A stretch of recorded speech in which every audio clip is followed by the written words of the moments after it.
ರಾಶಿ ಮುಖ್ಯನಾ ಲಗ್ನ ಮುಖ್ಯನಾ? ಜ್ಯೋತಿಷ್ಯ ಕಲಿತಾ ಇರೋರಿಗೆ ಸಾಮಾನ್ಯವಾಗಿ ಕಾಡುವಂತಹ ಪ್ರಶ್ನೆ ಇದು. ಯಾಕಂದ್ರೆ ಸಾಮಾನ್ಯವಾಗಿ ಯಾರೂ ಕೂಡ ಇದ್ರ ಬಗ್ಗೆ ತಿಳಿಸಿ ಹೇಳೋದಿಲ್ಲ.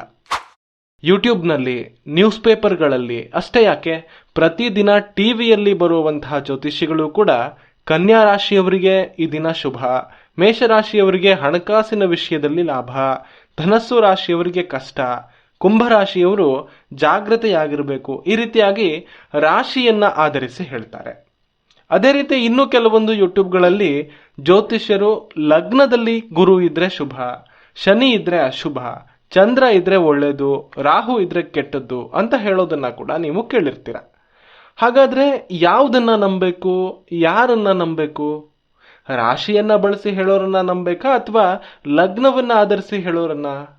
ಇದೇ ಇವತ್ತಿನ ಟಾಪಿಕ್. ಈ ವಿಡಿಯೋ ಮುಗಿಯೋದ್ರೊಳಗಡೆ ನಿಮಗೆ ಈ ಪ್ರಶ್ನೆಗೆ ಉತ್ತರ ಖಂಡಿತವಾಗ್ಲೂ ಸಿಗುತ್ತೆ. ಅದಕ್ಕೂ ಮೊದಲು ನೀವು ಮಾಡಬೇಕಾಗಿರೋದಿಷ್ಟೇ, ನಿಮಗೆ ನಮ್ಮ ವಿಡಿಯೋಗಳು ಇಷ್ಟ ಆದರೆ ಪ್ರಾಮಾಣಿಕವಾಗಿ ವಿಡಿಯೋಗೆ ಒಂದು ಲೈಕನ್ನು ಮಾಡಿ ಸಬ್ಸ್ಕ್ರೈಬ್ ಮಾಡಿಕೊಳ್ಳಿ. ಇಂತಹ ನೂರಾರು ಟಾಪಿಕ್ಗಳನ್ನ ನಿಮ್ಮ ಮುಂದೆ ತಂದಿಡುವಂತಹ ಕೆಲಸ ಈ ಸಿಂಹಧ್ವಜ ಯೂಟ್ಯೂಬ್ ಚಾನಲ್ ಮಾಡುತ್ತೆ. ರಾಶಿ ಲಗ್ನದ ಬಗ್ಗೆ ವಿವರಿಸುವ ಮೊದಲು ನಿಮಗೆ ತಿಳಿಸ್ಬೇಕಾಗಿರೋ ವಿಷಯ ಏನು ಅಂದರೆ, ನಾನು ಕೂಡ ಒಬ್ಬ ಜ್ಯೋತಿಷಿ. 10 ವರ್ಷದಿಂದ ಪ್ರೊಫೆಷನಲ್ ಆಗಿ ಜ್ಯೋತಿಷ್ಯದ ಕನ್ಸಲ್ಟೇಷನ್ ಮಾಡ್ತಾ ಬಂದಿದ್ದೀನಿ. ಅಷ್ಟೇ ಅಲ್ಲದೆ ನೂರಾರು ಜನರಿಗೆ ಜ್ಯೋತಿಷ್ಯವನ್ನ ಕಲಿಸಿದ ಅನುಭವ ಕೂಡ ಇದೆ. ಹಾಗಾಗಿ ಪ್ರತಿನಿತ್ಯ ನಿಮ್ಮಂತೆಯೇ ನಾನು ಕೂಡ ಹೊಸ ಹೊಸ ವಿಷಯಗಳನ್ನು ಕಲಿತಾ ಇರ್ತೀನಿ. ಸಾಯುವವರೆಗೂ ಕೂಡ ಈ ಕಲಿಕೆ ಅನ್ನೋದು ನಿರಂತರವಾಗಿ ಸಾಗುತ್ತೆ. ರಾಶಿ ಮುಖ್ಯನಾ ಅಥವಾ ಲಗ್ನ ಮುಖ್ಯನಾ ಅಂತ ತಿಳಿದುಕೊಳ್ಳೋದು ದೇಹಕ್ಕೆ ಶರೀರ ಮುಖ್ಯನಾ ಆತ್ಮ ಮುಖ್ಯನಾ ಅಂತ ಕೇಳಿದ ಹಾಗೆ. ಕನ್ಫ್ಯೂಸ್ ಆಗಬೇಡಿ, ವಿವರವಾಗಿ ವಿವರಿಸ್ತೀನಿ. ಇವಾಗ ಜ್ಯೋತಿಷ್ಯವನ್ನ ನಮ್ಮ ಶರೀರಕ್ಕೆ ಹೋಲಿಸ್ಕೊಂಡ್ರೆ ಆ ದೇಹ ಅನ್ನೋದು ಲಗ್ನ ಅನ್ನಬಹುದು, ಹಾಗೆ ಆತ್ಮವನ್ನ ನಮ್ಮ ರಾಶಿ ಅಂತ ಅನ್ಬೋದು. ಇದನ್ನ ಉದಾಹರಣೆಗಷ್ಟೇ ಹೇಳ್ತಾ ಇದ್ದೀನಿ, ನಿಮಗೆ ಸುಲಭವಾಗಿ ಅರ್ಥ ಆಗಲಿ ಅಂತ. ಇನ್ನೂ ಕೂಡ ವಿವರವಾಗಿ ಮಾತಾಡ್ಕೊಳ್ಳೋಣ. ಲಗ್ನದ ಪ್ರಾಮುಖ್ಯತೆ ಏನು? ಲಗ್ನ ಅಂದ್ರೆ ಸ್ವತಃ ನಾವೇ ಅಂತ ಅನ್ಕೋಬಹುದು. ಸಂಪೂರ್ಣವಾಗಿ ನಮ್ಮ ವ್ಯಕ್ತಿತ್ವ, ನಮ್ಮ ಶರೀರ, ನಮ್ಮ ನಡವಳಿಕೆ, ನಮ್ಮ ಅದೃಷ್ಟ ದುರದೃಷ್ಟ, ಕಷ್ಟ ಸುಖ ಇವನ್ನೆಲ್ಲ ನಿರ್ಧಾರ ಮಾಡುವಂಥದ್ದು ಲಗ್ನ. ಅದೇ ರೀತಿ ರಾಶಿ ಅಂದ್ರೆ ಏನು? ರಾಶಿಯನ್ನ ನಿಜವಾಗಿ ನಮ್ಮ ಮನಸ್ಸಿಗೆ ಹೋಲಿಸ್ಕೋಬಹುದು. ನಾನು ಆತ್ಮ ಅಂತ ಅವಾಗ ಹೇಳಿದೆ. ಆತ್ಮ ಅನ್ನೋದು ಸೂಕ್ತವಾದಂತಹ ಪದ ಅಲ್ಲ. ರಾಶಿಯನ್ನ ಮನಸ್ಸಿಗೆ ಹೋಲಿಸುವಂಥದ್ದು ಮಾತ್ರ ಸೂಕ್ತ ಅಂತ ಹೇಳ್ಬೋದು. ರಾಶಿ ಅಂದ್ರೆ ನಮ್ಮ ಜನ್ಮ ಕುಂಡಲಿಯಲ್ಲಿ ಚಂದ್ರ ಯಾವ ರಾಶಿಯಲ್ಲಿರ್ತಾನೋ ಅದೇ ನಮ್ಮ ರಾಶಿ. ಚಂದ್ರ ಯಾವ ನಕ್ಷತ್ರದಲ್ಲಿರ್ತಾನೋ ಅದೇ ನಮ್ಮ ಜನ್ಮ ನಕ್ಷತ್ರ. ಜ್ಯೋತಿಷ್ಯ ಕಲಿಯೋ ವಿದ್ಯಾರ್ಥಿಗಳು ಒಂದು ವಿಷಯ ಸರಿಯಾಗಿ ಅರ್ಥ ಮಾಡ್ಕೋಬೇಕು. ಜನ್ಮ ಜಾತಕದಲ್ಲಿ ಕೇವಲ ರಾಶಿ ಅಥವಾ ಲಗ್ನ ಅಷ್ಟೇ ಅಲ್ಲದೆ ಇನ್ನೂ ಸಾಕಷ್ಟು ವಿಷಯಗಳು ಬರುತ್ತೆ. ಅವೆಲ್ಲವೂ ಕೂಡ ಅಷ್ಟೇ ಪ್ರಾಮುಖ್ಯತೆಯನ್ನು ಹೊಂದಿದೆ. ಚಂದ್ರನಿಗೆ ಜ್ಯೋತಿಷ್ಯದಲ್ಲಿ ಅತಿ ಹೆಚ್ಚು ಮಹತ್ವವನ್ನು ಕೊಡಲಾಗಿದೆ. ಕುಂಡಲಿಯಲ್ಲಿ ಚಂದ್ರ ಯಾವ ನಕ್ಷತ್ರದಲ್ಲಿದ್ದಾನೋ ಅದೇ ನಕ್ಷತ್ರದ ಅಧಿಪತಿಯ ದಶ ನಿಮ್ಮ ಜೀವನದ ಪ್ರಥಮ ಮಹಾದಶ ಆಗಿರುತ್ತೆ. ಬೇಕಿದ್ರೆ ನಿಮ್ಮ ಜಾತಕವನ್ನ ನೀವೇ ಚೆಕ್ ಮಾಡಿ ನೋಡ್ಕೋಬಹುದು.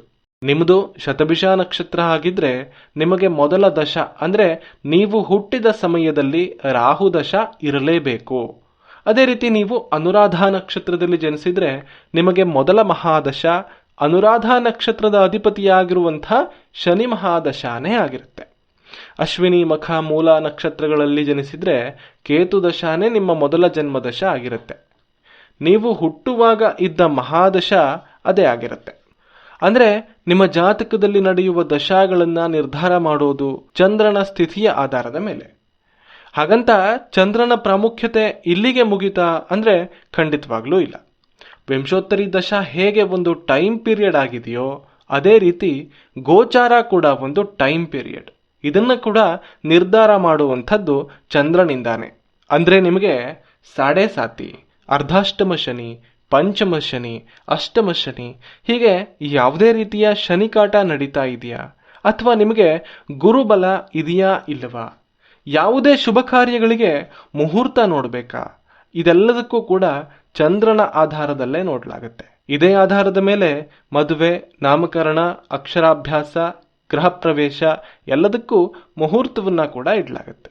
ಆಗಲೇ ಹೇಳದಂತೆ ರಾಶಿಗಳ ಆಧಾರದ ಮೇಲೆ ಫಲಗಳನ್ನ ಹೇಳುವಂತಹ ಜ್ಯೋತಿಷ್ಯರು ಇದೇ ಗೋಚಾರದ ಆಧಾರದ ಮೇಲೆ ಫಲಗಳನ್ನ ಹೇಳ್ತಾರೆ.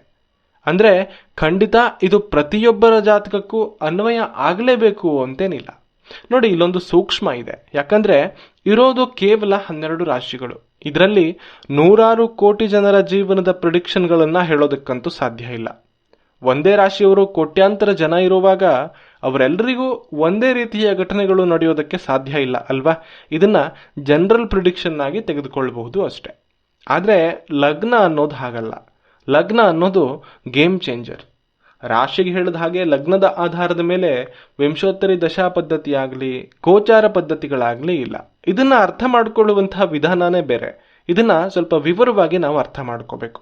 ಚಂದ್ರ ಒಂದು ರಾಶಿಯಿಂದ ಇನ್ನೊಂದು ರಾಶಿಗೆ ಚಲಿಸೋದಕ್ಕೆ 2.25 ದಿನಗಳನ್ನ ತೆಗೆದುಕೊಳ್ತಾನೆ. ಆದ್ರೆ ಲಗ್ನ ಬದಲಾಗೋದಕ್ಕೆ ಕೇವಲ ಸರಿಸುಮಾರು 2 ಗಂಟೆಗಳ ಅವಧಿ ಸಾಕು. ಚಂದ್ರನ ಆಧಾರದ ಮೇಲೆ ತೀರ್ಮಾನಿಸೋದಾದ್ರೆ 2 ದಿನದ ಒಳಗಡೆ ಜನಿಸುವಂಥವರ ಎಲ್ಲರ ರಾಶಿ ಕೂಡ ಒಂದೇ ಆಗಿರಬಹುದು. ಆದ್ರೆ ಲಗ್ನ ಹಾಗಲ್ಲ, 2 ತಾಸಿನೊಳಗೆ ಬದಲಾಗ್ತಾ ಇರುತ್ತೆ. ಮತ್ತು ಭೂಪ್ರದೇಶದ ಆಧಾರದ ಮೇಲೆ ಕೂಡ ಇದು ಚೇಂಜ್ ಆಗುತ್ತೆ. ಅಂದ್ರೆ ಕರ್ನಾಟಕದಲ್ಲಿ ಮಧ್ಯಾಹ್ನ 2 ಗಂಟೆಗೆ ಜನಿಸಿದ ವ್ಯಕ್ತಿಯ ರಾಶಿಯು, ಕಾಶ್ಮೀರದಲ್ಲಿ 2 ಗಂಟೆಗೆ ಜನಿಸಿದ ರಾಶಿಯು ನಿಶ್ಚಯವಾಗಿ ಒಂದೇ ಆಗಿರುತ್ತೆ. ಆದ್ರೆ ಲಗ್ನ ಹಾಗಲ್ಲ. ಕರ್ನಾಟಕದಲ್ಲಿ ಮಧ್ಯಾಹ್ನ 2 ಗಂಟೆಗೆ ಜನಿಸಿದ ವ್ಯಕ್ತಿಯ ಲಗ್ನ, ಕಾಶ್ಮೀರದಲ್ಲಿ 2 ಗಂಟೆ ಜನಿಸಿದ ವ್ಯಕ್ತಿಯ ಲಗ್ನ ಬೇರೆ ಬೇರೆ ಆಗಿರುವಂತಹ ಸಾಧ್ಯತೆನೇ ಹೆಚ್ಚಾಗಿರುತ್ತೆ. ಹಾಗಾಗಿ ಲಗ್ನ ಅನ್ನೋದು ಹೆಚ್ಚು ನಿಖರವಾದ ರಿಸಲ್ಟ್ ಅನ್ನ ಕೊಡುತ್ತೆ. ಚಂದ್ರನ ಆಧಾರದ ಮೇಲೆ ಗೋಚಾರವನ್ನ ನೋಡಿದ್ರೆ ಲಗ್ನದ ಆಧಾರದ ಮೇಲೆ ಎಲ್ಲಾ ಗ್ರಹ ಸ್ಥಿತಿಗಳನ್ನ ನೋಡ್ತೀವಿ. ಉದಾಹರಣೆಗೆ ಲಗ್ನದಲ್ಲಿ ಯಾವ ಗ್ರಹ ಇದೆ, ಲಗ್ನದಿಂದ 2ನೇ ಮನೆಯಲ್ಲಿ ಯಾವ ಗ್ರಹ ಇದೆ, 7ನೇ ಮನೆಯಲ್ಲಿ ಯಾವ ಗ್ರಹ ಇದೆ, ಈ ರೀತಿಯಾಗಿ ನೋಡಲಾಗುತ್ತೆ. ಕುಂಡಲಿಯಲ್ಲಿರೋ ಗ್ರಹಗಳ ಯುತಿ, ಅವುಗಳ ದೃಷ್ಟಿ ಮುಂತಾದ ವಿಷಯದ ಮೇಲೆ ಗಮನ ಹರಿಸಿ ಪ್ರಿಡಿಕ್ಷನ್ಗಳನ್ನ ಮಾಡಲಾಗುತ್ತೆ. ಹಾಗಂತ ಕೇವಲ ಲಗ್ನದಿಂದ ಮಾತ್ರ ಪ್ರಿಡಿಕ್ಷನ್ ಅನ್ನ ಮಾಡಿಬಿಡಬಹುದಾ? ಎಲ್ಲ ವಿಷಯಗಳನ್ನ ನಾವು ಲಗ್ನದಿಂದಾನೇ ತಿಳ್ಕೋಬಹುದಾ? ಖಂಡಿತವಾಗಿ ಇಲ್ಲ. ಅದಕ್ಕೆ ನಾನು ಆಗ್ಲೇ ಹೇಳಿದ್ದು, ಲಗ್ನ ಮತ್ತೆ ರಾಶಿಯ ಸಂಬಂಧ ಅನ್ನೋದು ಆತ್ಮ ಮತ್ತು ದೇಹಕ್ಕಿರುವಂತಹ ಸಂಬಂಧ ಅಂತ. ಆತ್ಮ ಇರದೇ ಇದ್ರೆ ದೇಹಕ್ಕೆ ಬೆಲೆ ಇಲ್ಲ, ದೇಹವೇ ಇಲ್ಲದೆ ಇದ್ರೆ ಆತ್ಮಕ್ಕೆ ಶಕ್ತಿಯೇ ಇಲ್ಲ. ಈ ರಾಶಿ ಲಗ್ನಗಳ ನಡುವಿನ ಸಮನ್ವಯದ ಫಲ ನಿರ್ಧಾರವೇ ಜ್ಯೋತಿಷ್ಯ ಅಂತ ಹೇಳ್ಬೋದು.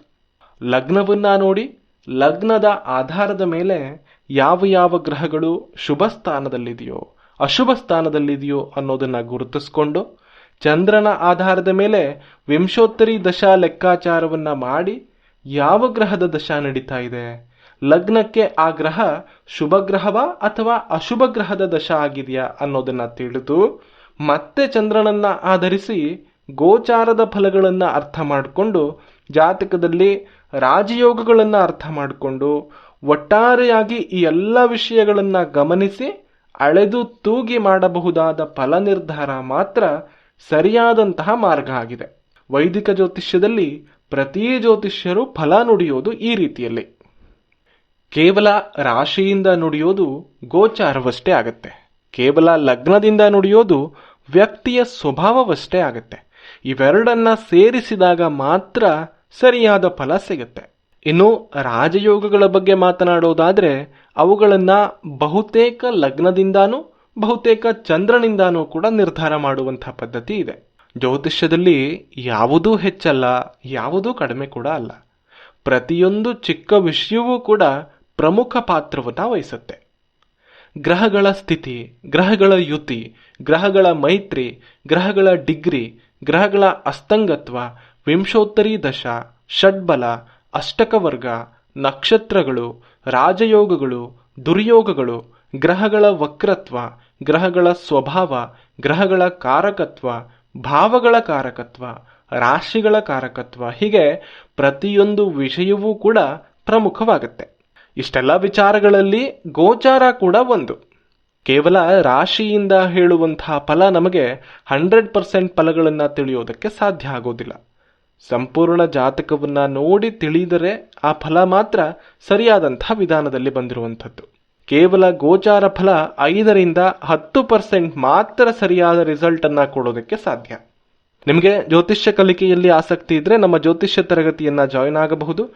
7795502082 ಈ ಸಂಖ್ಯೆಗೆ ಕಾಲ್ ಮಾಡಿ ಅಥವಾ ವಾಟ್ಸ್ಆಪ್ ಮೂಲಕ ಮೆಸೇಜ್ ಮಾಡೋ ಮೂಲಕ ತರಗತಿಯನ್ನ ಸೇರ್ಕೊಳ್ಬಹುದು.